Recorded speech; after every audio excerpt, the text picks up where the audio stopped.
चुनाव आज चरम पर पहुंच चुका है। स्वाभाविक रूप से जो देश के दुश्मन हैं वे चुनाव के दौरान मोदी जी के पक्ष में जो माहौल है, इस माहौल को खराब करने का भरसक प्रयास करेंगे। कुछ चीजें हैं जो देखने लायक हैं और जिसको पूरे देश के लोगों को वास्तव में समझना चाहिए कि कैसे पाकिस्तान से राहुल गांधी को प्रोजेक्ट करने का प्रयास कर रहा है। ये चीजें दिखती हैं कि पाकिस्तान सरकार का पूर्व मंत्री जो बेशर्मी के साथ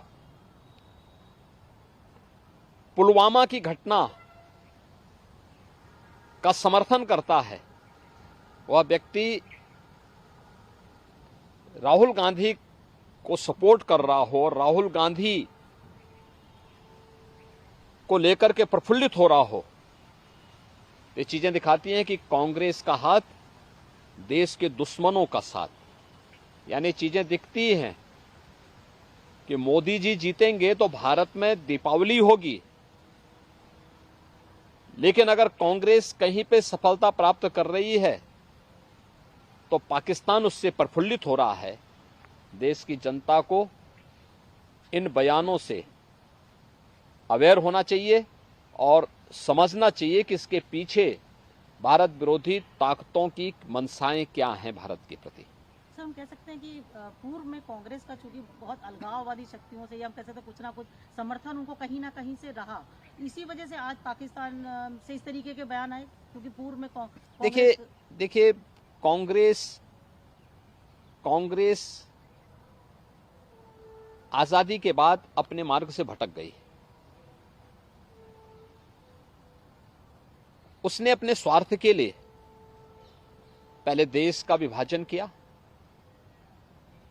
फिर अपने राजनीतिक स्वार्थ के लिए वह देश के अंदर जिस प्रकार की तुष्टीकरण की नीतियों को उसने